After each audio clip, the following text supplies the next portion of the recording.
alegria de ser e continuar muito além do infinito, amparando os aflitos, implorando ao Senhor. Pai, faz de mim samaritano, os meus passos em teus passos confundir, ser orvalho nesse imenso oceano, e buscar todo o tempo que perdi.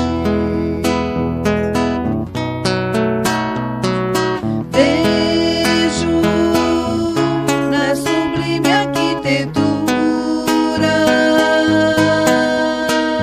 frente a frente, Criador e criatura, peregrino nessa estrada, não posso parar, pois eu sei que alguém me espera e também necessita te encontrar.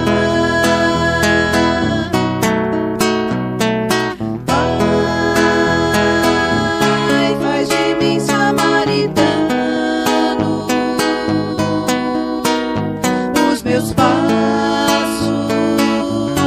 em teus passos confundir, ser orvalho neste imenso oceano, e buscar todo o tempo que perdi, e buscar todo o tempo que perdi.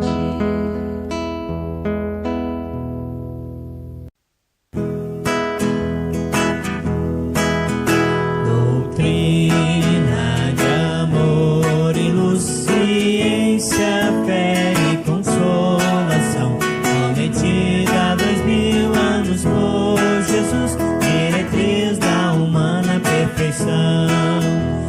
Irmão, é a doutrina espírita, a imensa esperança do porvir. Marchar ao clarão da luz bendita é nascer e renascer, amar e progredir. Proclamam, irmãos, aos céus a boa nova lei imortal. Homens, fraternizai, o vosso Pai é Deus, e sois vós a família universal. Irmão, é a doutrina espírita, a imensa esperança do porvir. Marchar ao clarão da luz bendita é nascer e renascer, amar e progredir. Proclamam, irmãos, aos céus a boa nova lei imortal. Homens, fraternizai, o vosso Pai é Deus, e sois vós a família universal.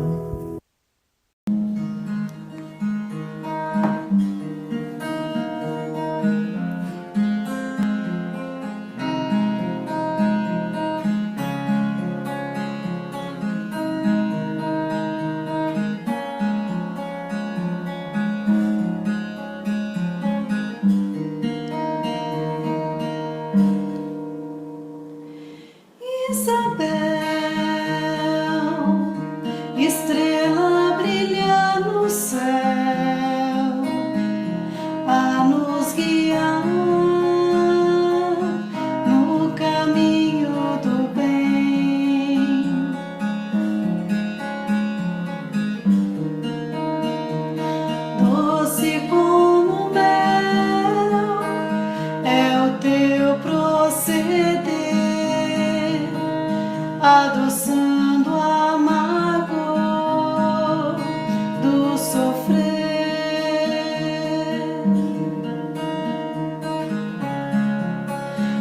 pacifica os conflitos do meu coração. Ensina-me a servir sem distinção, pois o verdadeiro sentido de ser cristão é amar.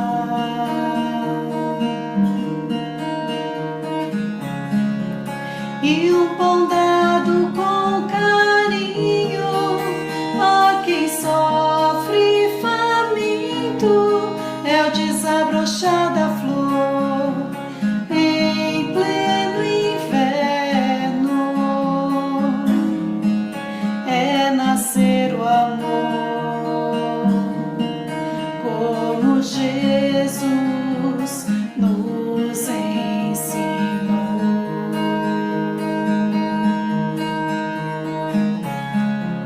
E um pão dado com carinho a quem sofre faminto é o desabrochar da flor em pleno inverno, é nascer o amor como Jesus nos ensinou.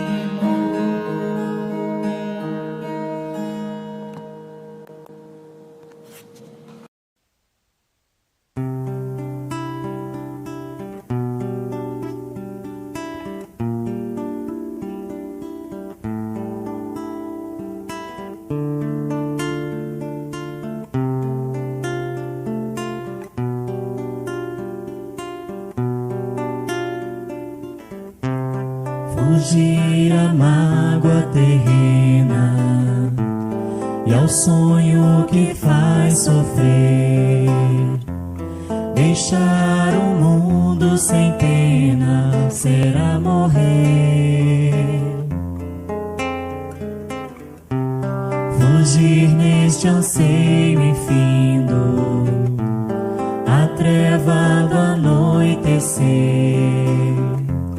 buscar a aurora sorrindo será morrer. E ao grito que a dor arranca e o coração faz tremer, voar uma pomba branca será morrer. Lá vai a pomba voando, livre através dos espaços, sacode as asas cantando, quebrei meus laços. Aqui na amplidão liberta, quem pode deter meus passos? Deixei a prisão deserta, quebrei meus laços. Jesus, este voo infindo há de amparar-me nos braços, enquanto eu direi sorrindo, quebrei meus laços.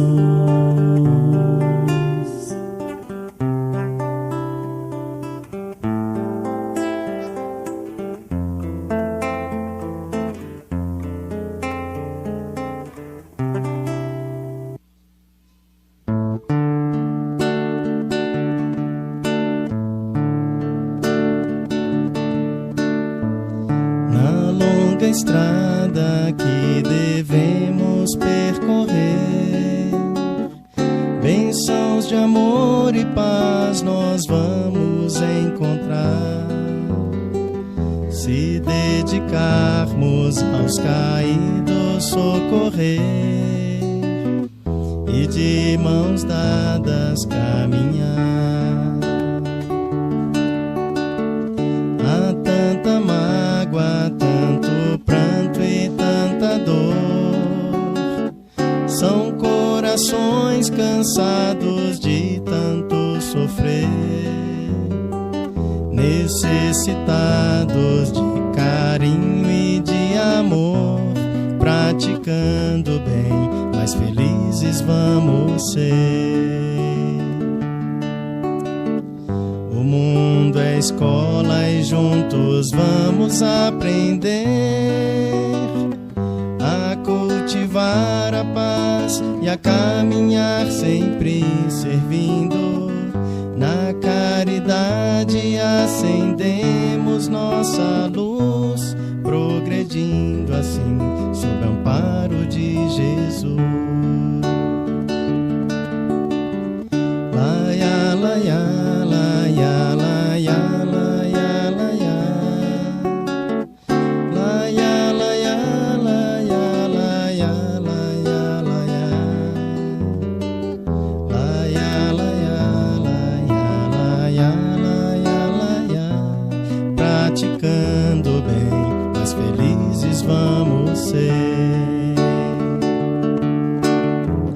O mundo é escola e juntos vamos aprender a cultivar a paz e a caminhar sempre servindo.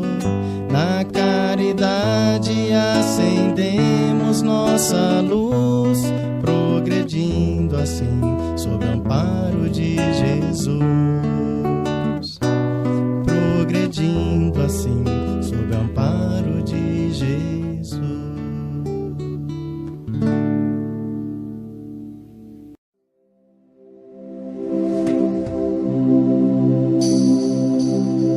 Ao anoitecer, em Cafarnaum,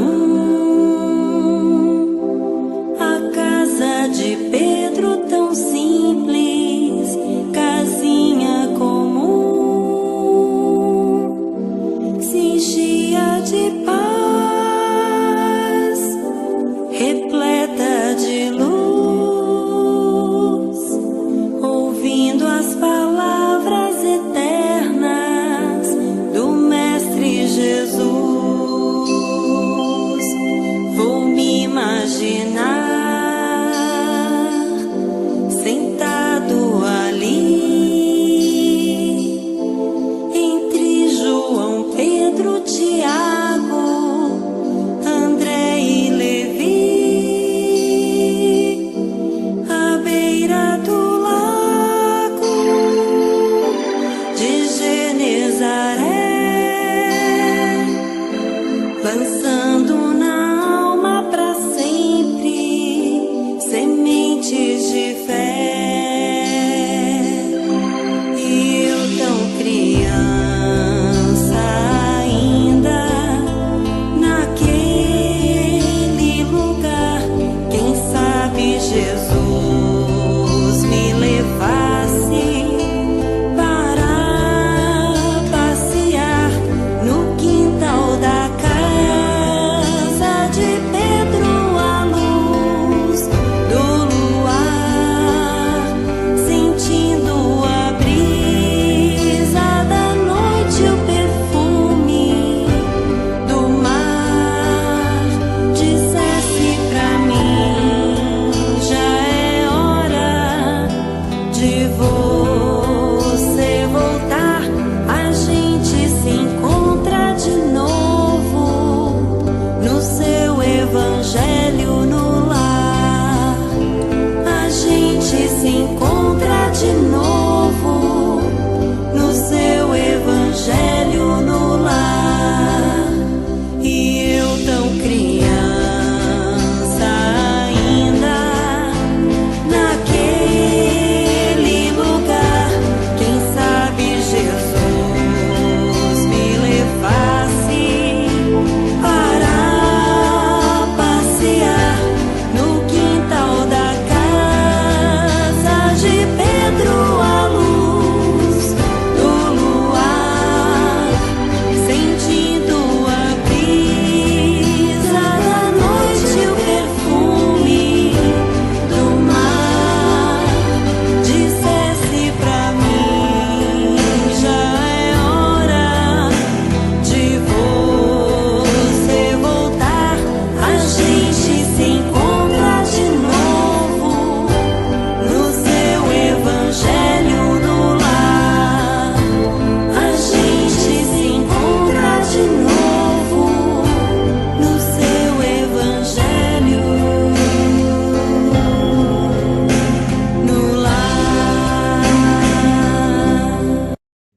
Olá, caros internautas, sejam bem-vindos a mais uma noite de estudos do Livro dos Espíritos. Hoje vamos continuar ainda no livro 1, no capítulo da criação, em que vamos trabalhar a criação dos seres vivos. Para começar, vamos ter então a nossa leitura do livro Hora Certa, pelo Espírito Emmanuel, psicografia de Francisco Cândido Xavier. Agradece. Referimos-nos ao trabalho quase sempre mentalizando as nossas tarefas imediatas, que se relacionam com os nossos próprios interesses. Isso é compreensível e justo. De primeiro, temos a faixa disponível de tempo, claramente nosso, que habitualmente despendemos através de entretenimentos diversos ou movimentos inúteis, com total esquecimento do trabalho que exigimos dos outros. Deixa que a tua memória retroceda no tempo, refletindo nos benfeitores anónimos que te ensinaram a mobilizar os primeiros passos e agradece. Agradece aos que te carregaram o corpo ainda frágil, aos que se esforçaram junto de ti para que aprendesses a balbucionar o nome de Deus, aos que te deram as primeiras palavras, aos que, usando tato e carinho, te transmitiram as noções primárias de higiene, aos que te medicaram na hora certa, para que a bronquite ou o sarampo não te dilapidasse as forças nascentes, aos que velaram ao teu lado, noites e noites, a fim de que a febre não te consumisse as energias, aos que te colocaram nos lábios as letras do alfabeto, e aos que te encaminharam para o bem, suscitando-te no coração o respeito à vida.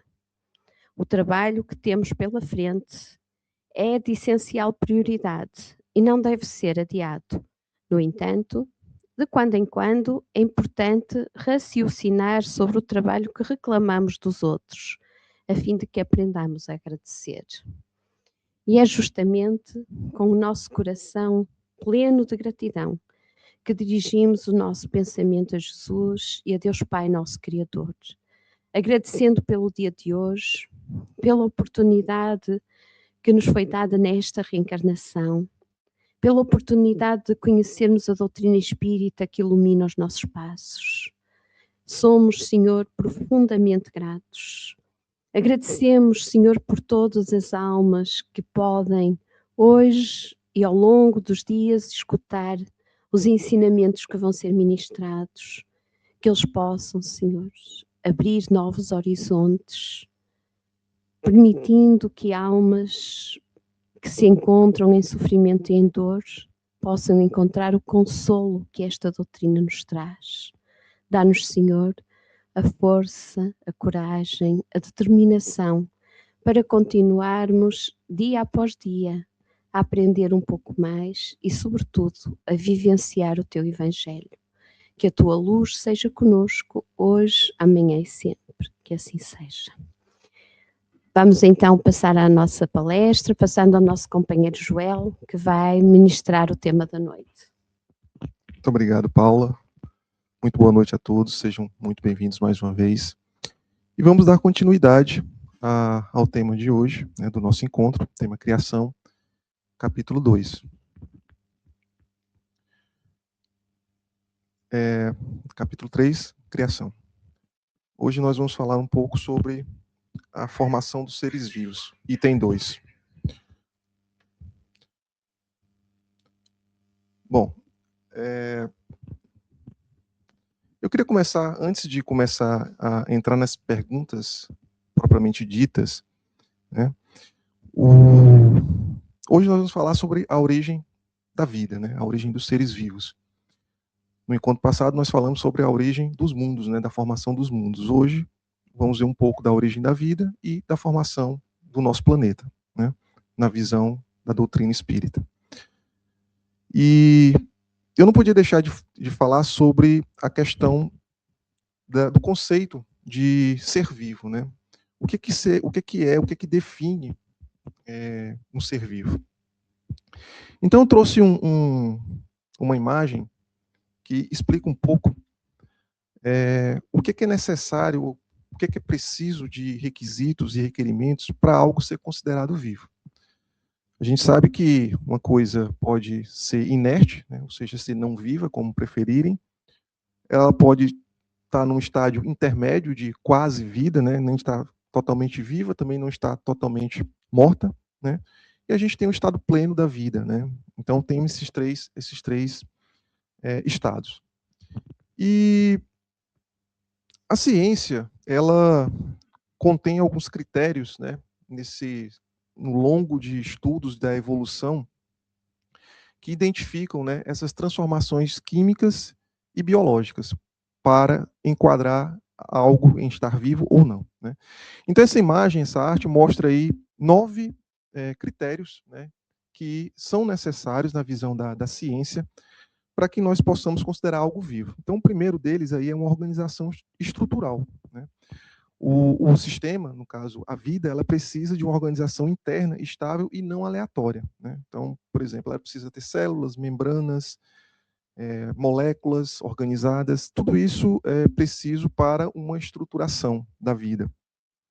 E o segundo item também, que é considerado, é o metabolismo, né? O que é o metabolismo? O metabolismo é a capacidade, né, de algo captar energia do ambiente e transformar em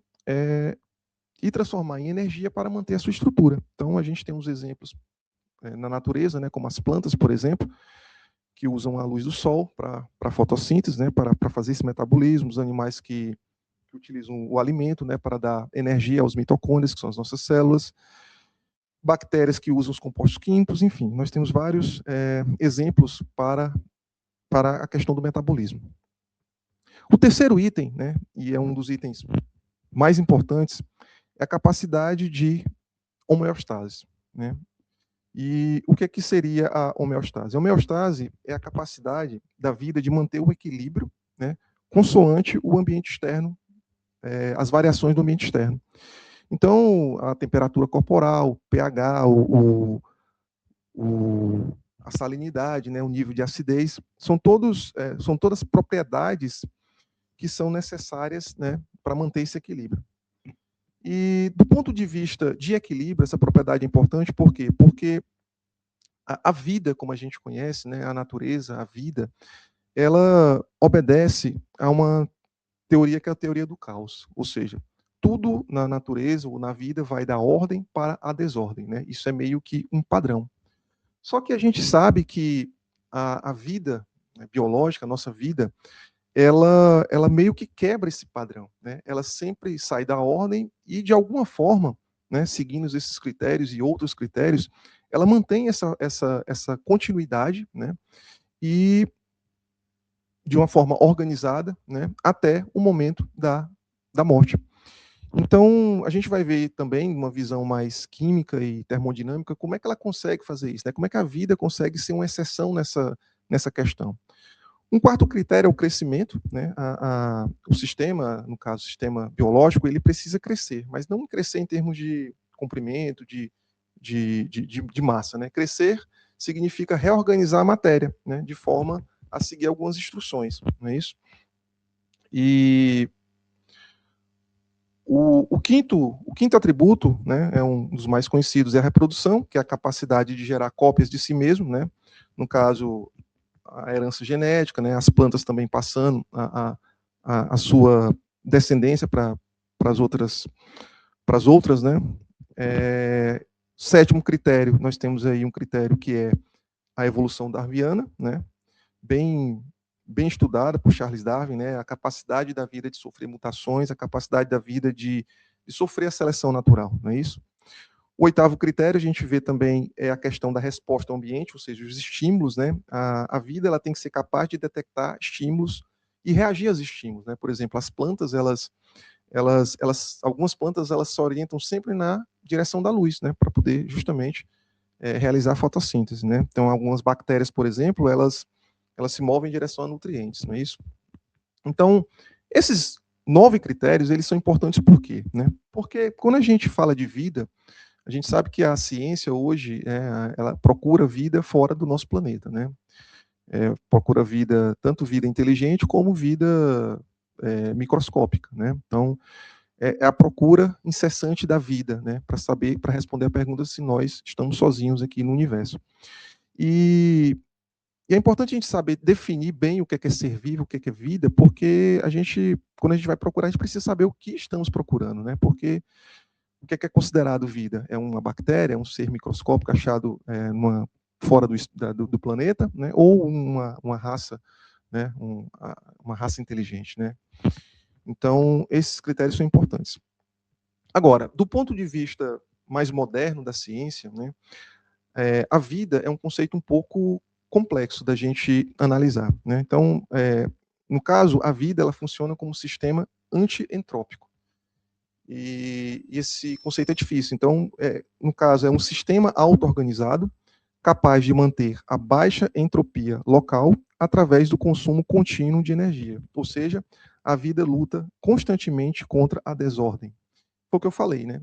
Existe uma ordem natural de sair da ordem para o caos, mas a vida, através desse sistema auto-organizado que foi evoluído ao longo de centenas de milhares de anos, a vida ela consegue manter essa baixa entropia, né? E o que é entropia, né, do ponto de vista químico? A entropia ela é uma propriedade que mede exatamente isso, a ordem, não é isso? Então, no caso, a vida ela parece violar algum das leis da termodinâmica, né? A termodinâmica tem algumas leis, né? Então, ela parece violar uma lei, né? Então, só para termos de conceituação, né? A primeira lei da termodinâmica ela fala que a energia ela só pode existir sobre dois estados, né? Ou calor ou trabalho útil. Então, tudo que vem de uma fonte é transformado em trabalho, esse trabalho pode também ser transformado em calor, né? E calor é uma energia que é não útil, né? O trabalho seria útil e o calor seria não útil. Então, um exemplo para a gente entender isso, né, é o motor em combustão, né? A gente tem os hidrocarbonetos, que é a fonte de energia. Esses entram no motor a combustão. Esse motor começa a trabalhar, né? E esse trabalho é útil porque ele gera o movimento. E o restante da energia depois desse trabalho é o calor, né, do motor a combustão, né? Então, a ordem se transformando em desordem, né? Bom, então, mesmo com todos esses estudos do que é vida, a ciência ainda tem algumas respostas ou perguntas, né, difíceis para responder. Por exemplo, o vírus, né? O vírus é uma situação onde todo esse conceito falha. Por quê? Porque em termos de ser enquadrado nesse checklist, porque o vírus, apesar dele possuir genética, evolução e uma reprodução, né, indireta, ele não tem metabolismo próprio e também não tem autonomia. Então, se ele falha em 2 desses critérios, ele pode ser considerado ser vivo ou não, né? Isso ainda não foi respondido pela ciência. Do mesmo jeito, a mesma analogia, se nós formos pensar em relação a, por exemplo, a IA, né? A IA, ela tem a capacidade de evoluir, né? No futuro, ela vai ter a capacidade de consumir energia, já tem, adaptar-se, mas falta alguns outros critérios. Então, ela poderia ser considerada vida? A gente ainda não sabe responder isso, né? E por que a gente falou de vida? Nós falamos desse conceito de vida porque, na pergunta 43, no próximo slide, Kardec pergunta o seguinte, exatamente isso, né? Quando que a Terra começa a ser povoada?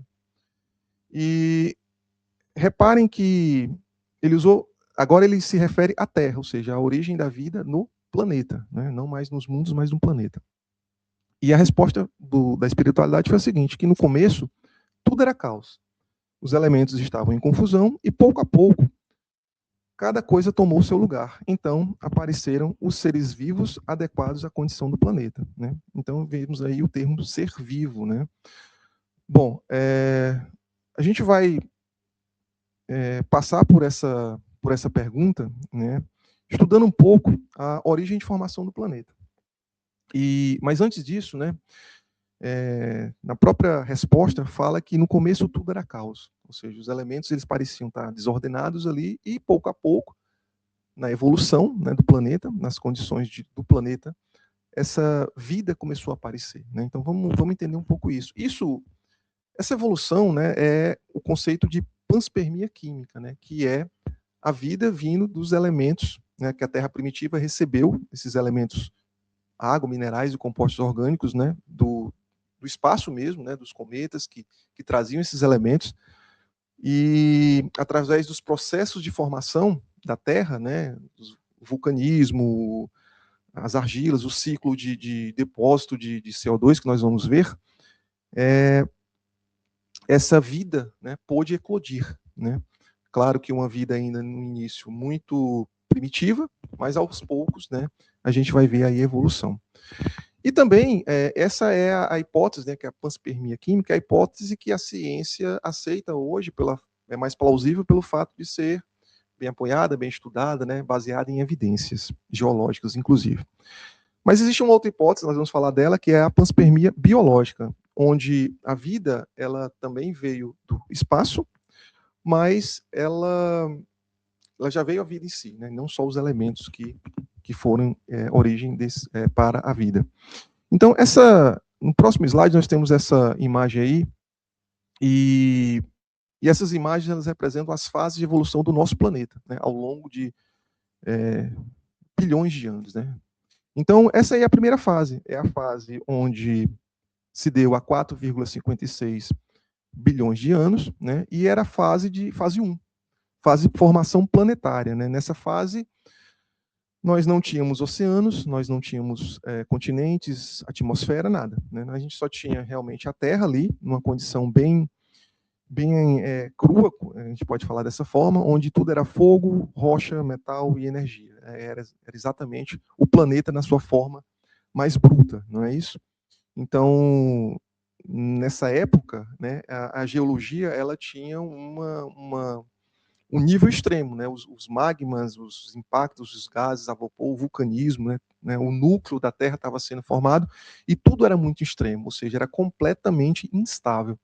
O que vai de encontro àquilo que a gente leu na pergunta 43, né? No começo, tudo era caos. Então, esse inferno geológico, né, era porque o planeta ainda estava em construção.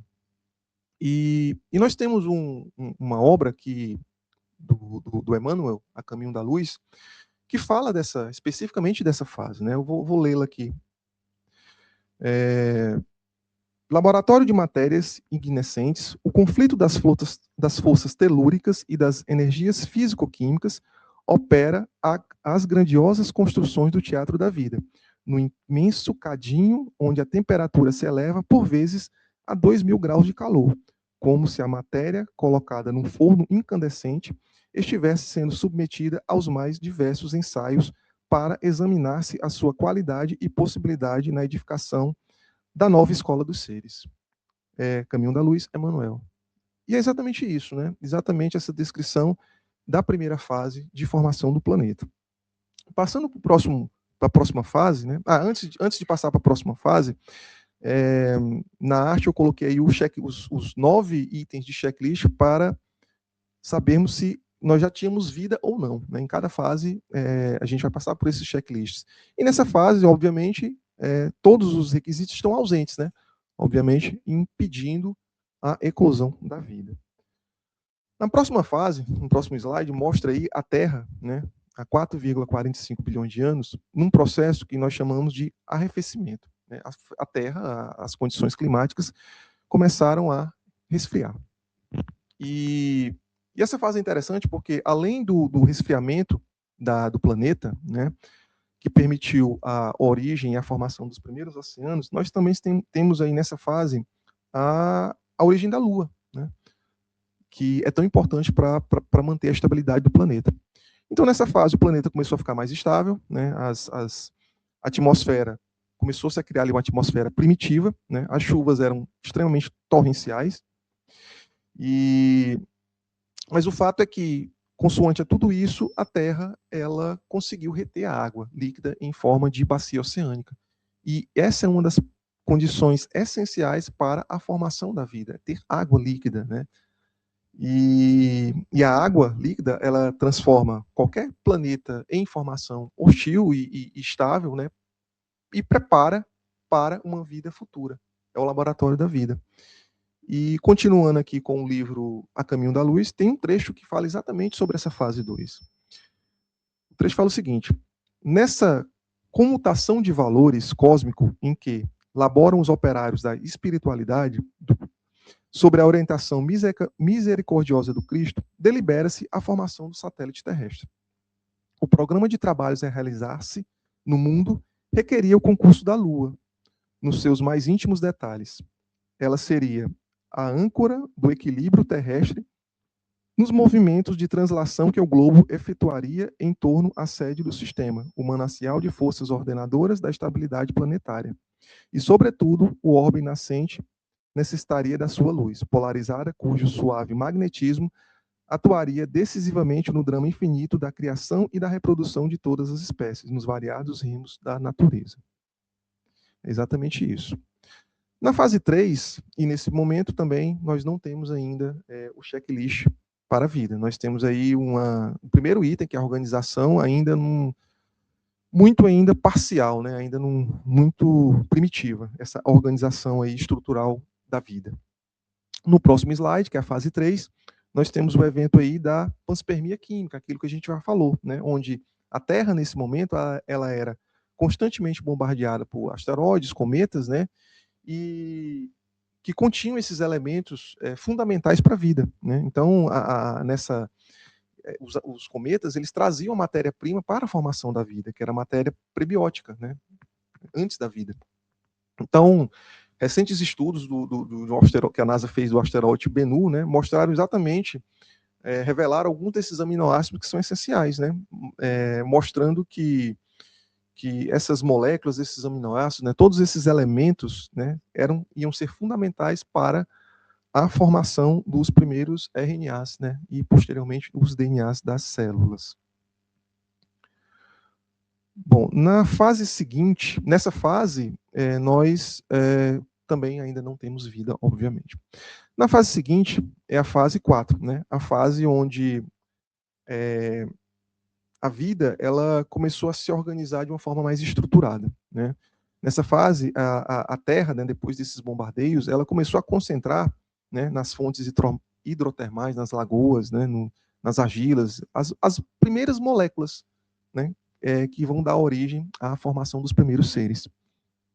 E não é só necessário ter a água ali líquida, né, na bacia oceânica e os elementos, né? É como se você, para produzir vida, não basta só você colocar a água e todos os elementos da vida e não fazer nada.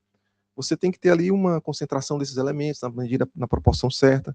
Você tem que ter ali um ciclo, né, desses elementos.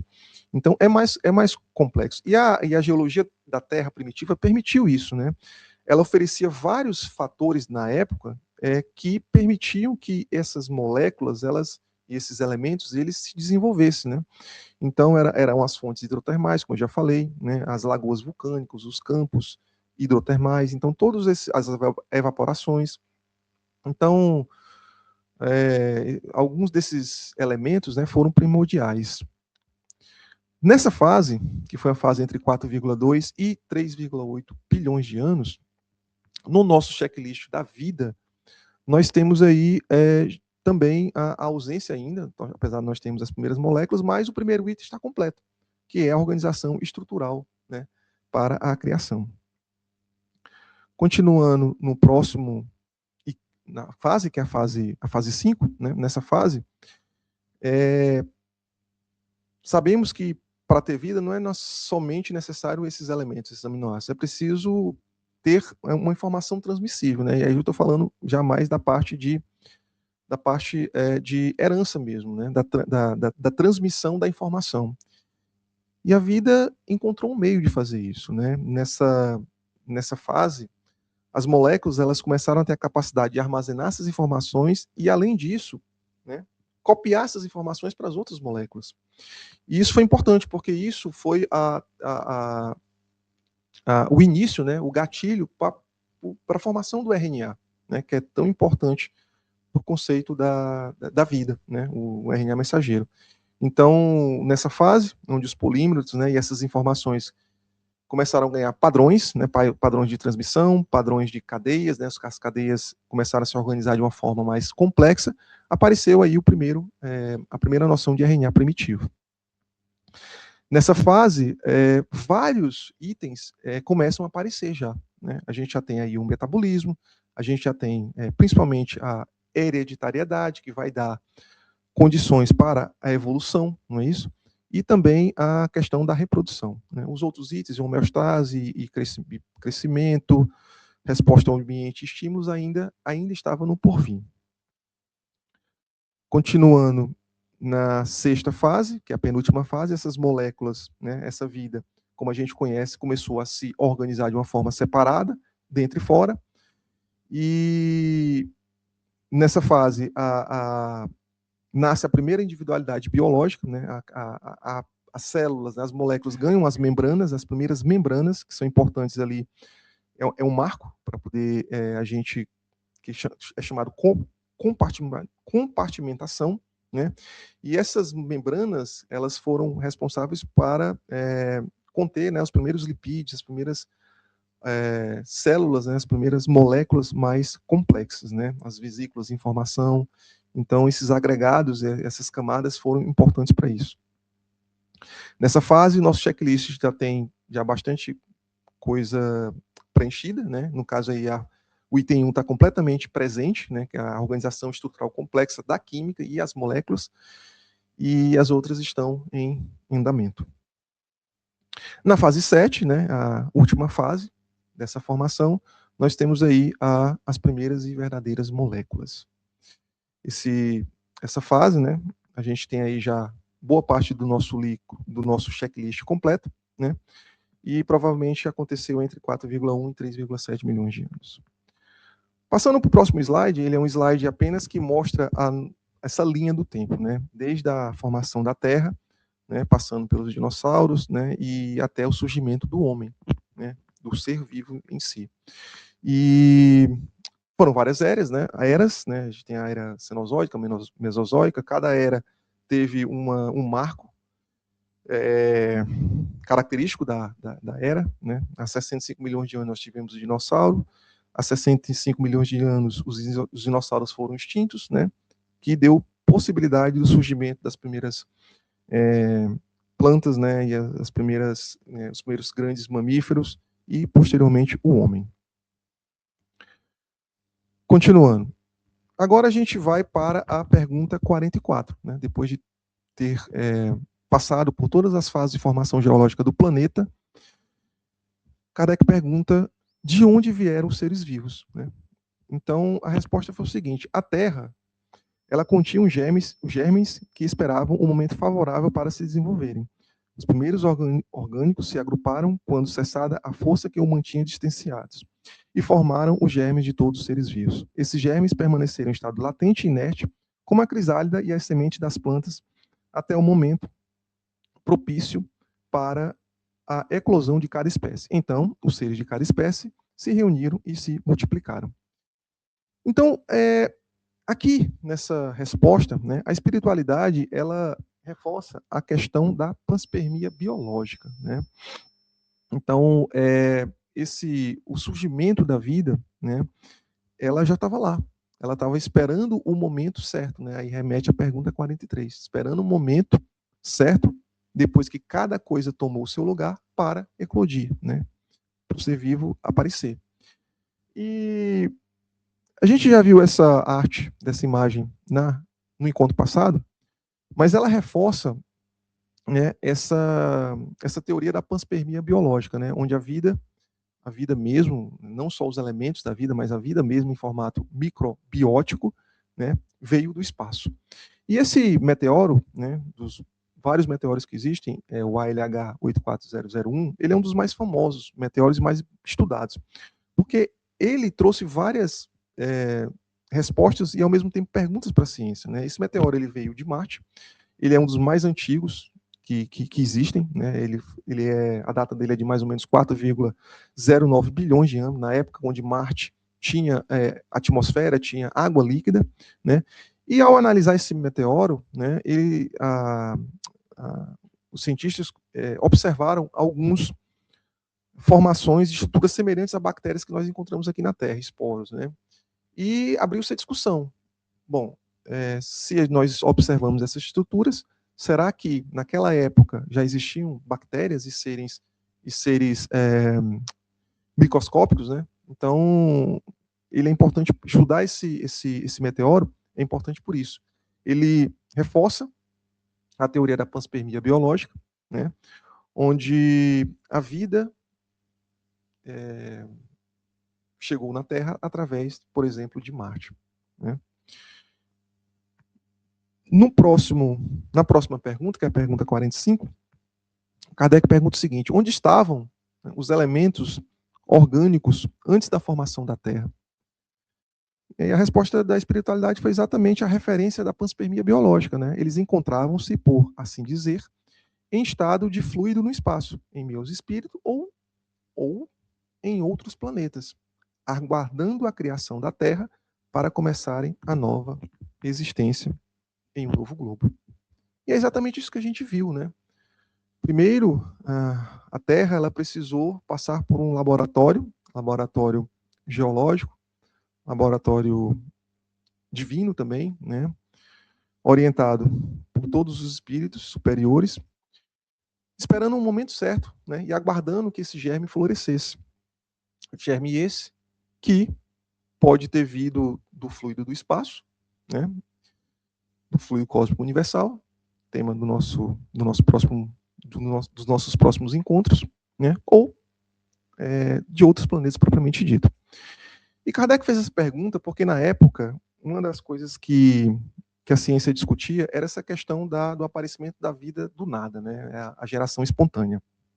E só para a gente contextualizar um pouco o que foi essa geração, né? Essa geração espontânea foi uma antiga teoria, né? Onde seres vivos eles podiam surgir do nada, né? Da matéria não viva ou matéria em decomposição, né? E isso ganhou força na ciência da época pela questão da observação, né? A gente se observava que moscas podiam surgir da carne, né? Da carne podre, e os vermes surgiam da matéria em decomposição. E isso criou-se, né, essa teoria. Esses dois cientistas aí, eles fizeram experimentos importantes, né, é o Francesco Redi e o Luiz Pasteur. Eles fizeram experimentos importantes para refutar essa teoria da geração espontânea, né? Então, o Francesco Redi, ele fez esse experimento da carne aí, onde ele colocou carne em estado de decomposição em um frasco aberto, depois ele colocou em um frasco, essa mesma carne em um frasco fechado, né, com gaze, e depois um frasco totalmente fechado. E o que ele observou? Ele observou que no frasco aberto, né, os vermes apareciam, mas nos vasos, num vaso que estava fechado com gaze, os vermes também apareciam, né, mas em cima da gaze, não dentro do frasco, e no frasco fechado não tinha nada. Então ele concluiu ali que a vida não tinha surgido do nada, né? Ela tinha vindo de algum lugar. E a gente sabe que esses vermes vinham das moscas, né? Que pousavam e colocavam os ovos. Por que isso era... Hoje pode parecer simples, mas na época não era, porque hoje a gente tem todo esse conhecimento científico, a gente tem o advento do microscópio, né? Então é fácil observar esses seres tão pequenos, né? Através de uma microscopia adequada. E hoje conhecemos os ciclos, né? Os ciclos de formação dos ovos, das larvas, dos vermes, né? Então isso para a gente é meio que transparente, mas na época não. E o Luiz Pasteur, ele fez um experimento que simplesmente pôs por terra a teoria da geração espontânea, né? Existia ali uma briga, uma ideia que se você colocasse calor, aquecesse, né? Eles iam... Os germes não se proliferariam, claro, né? O germe estava morrendo ali, mas os adeptos da geração espontânea eles diziam que era porque ao aquecer, né? Ao aquecer a matéria, o material, o princípio vital, né? Ele era destruído. E eles queriam reforçar, né, a teoria deles. Mas aí veio o Luiz Pasteur através do experimento do bico de cisne, né? Onde ele aqueceu o frasco, né? E o frasco aberto, sempre aberto, né? Mas os vermes, né, as bactérias, eles eram todos depositados nesse pescoço, né, de vidro do frasco, né? E aí ele concluiu que ali realmente não tinha como a vida surgir do nada, né? Então ele foi importante ali pela questão da esterilização e outras questões médicas, mas é importante contextualizar.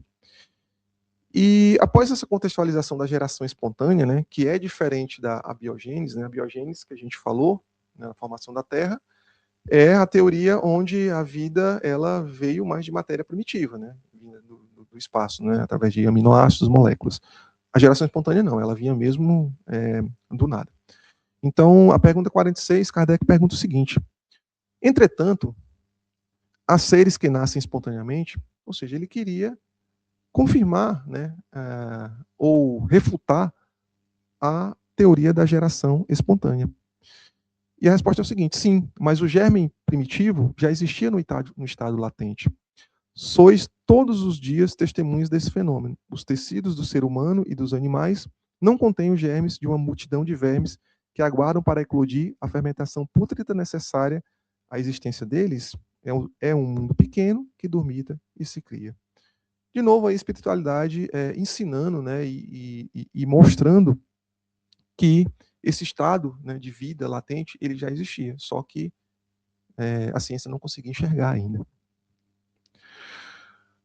Caminhando para as últimas duas questões, né, a pergunta 47, Kardec pergunta se a espécie humana estava entre os elementos orgânicos contidos no globo terrestre, né? E a resposta da espiritualidade é que sim, ela apareceu a seu tempo. Isso permitiu dizer que o ser humano se formou do limbo da Terra. Na pergunta 48, ele continua: podemos conhecer a época do aparecimento do ser humano e dos outros seres vivos da Terra? E a resposta ela é bem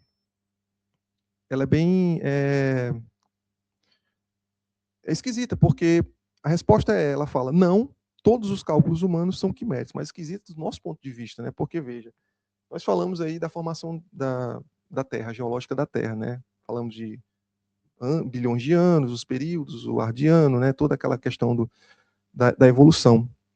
Mas, se a gente for parar para pensar, realmente, tudo aquilo que a ciência estuda é aproximação, né? Aproximação baseada em datação de carbono. Toda hora a gente encontra um fóssil ou um meteorito que nos diz que a vida não pode ser mais antiga do que parece. Então, a espiritualidade está correta. Tudo aquilo que a gente faça para acertar uma data específica dessa formação do ser vivo, né, formação da Terra, ela é uma aproximação. Quimeras é uma aproximação. Bom, e era isso que a gente queria conversar hoje sobre esse capítulo. Mas antes de finalizar, eu queria ler um poema, né, um poema do poeta Augusto dos Anjos. É um poema muito bonito, né, da obra Parnaso de Além Túmulo, né? O poema se chama Evolução. Se devasássemos os labirintos dos eternos princípios embrionários, a cadeia de impulso e distintos rudimentos dos seres planetários. Tudo o que a poeira cósmica elabora em sua atividade interminável, o anseio da vida, a onda sonora que percorrem o espaço imensurável. Variamos o envolver dos elementos, das origens às sublimes acesses, transformando-se em luz, em sentimentos, no assombroso prodígio das espécies. No profundo silêncio dos inermes, inferiores e rudimentares, nos rochedos, nas plantas e nos vermes, a mesma luz dos corpos estrelares. É que, dos invisíveis microcosmos ao monólito enorme das idades, tudo é clarão da evolução do cosmos, imensidão nas imensidades. Nós já fomos os germes doutras eras, enjaulados no cárcere das lutas. Viemos do princípio das moneras, buscando as perfeições absolutas. Então, tem tudo a ver, né, com o que a gente estudou hoje. E é isso. A gente vai ficando por aqui. Eu espero que tenham gostado. Vamos encerrar com a prece e, em seguida, o passe virtual. Então, vamos encerrar os nossos olhos, vamos serenar as nossas mentes, o nosso coração. E relembrando a prece de abertura, o agradecimento, vamos agradecer esse dom, agradecer esse presente divino que é estar vivo. Fazendo sempre lembrar que nós não somos especiais, fazemos parte, né, de toda a criação. Criação essa, né, obra de Deus, obra do Senhor. E nesse estudo da noite, queremos agradecer todas as pessoas que contribuíram para esse trabalho. Queremos agradecer também a espiritualidade superior que nos orienta e orientará nossos estudos, orientará a humanidade para que possamos buscar cada vez mais conhecimento, entender as leis divinas, praticá-las. Obrigado a todos presentes, aos encarnados e aos desencarnados. Obrigado ao Senhor. Fica conosco hoje, amanhã e sempre. Que assim seja. Coloque um recipiente com água limpa para ser fluidificada.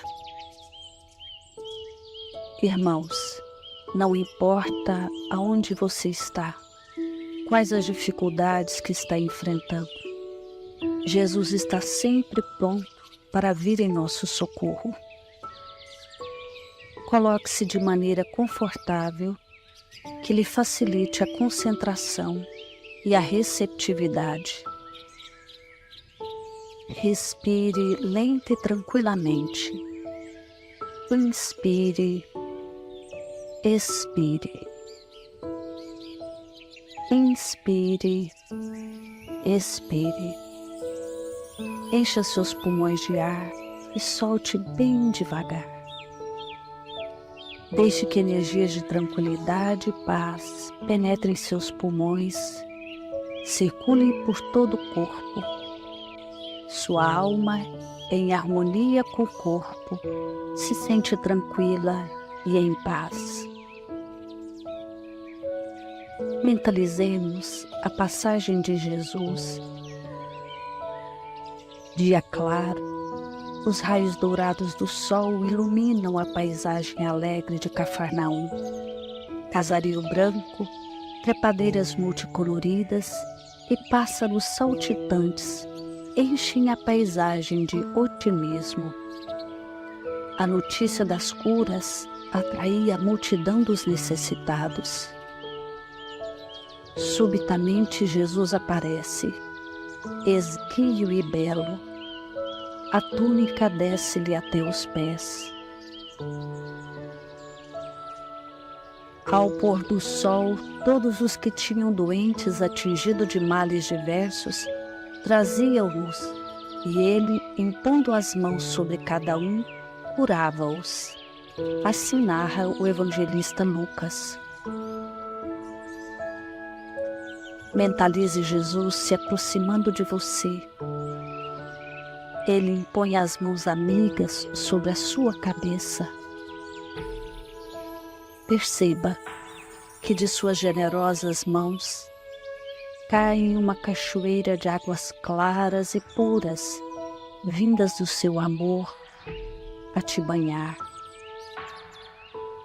Derramam-se em sua cabeça, descem pelos ombros, banham todo o seu ser, te trazendo paz, serenidade, equilíbrio.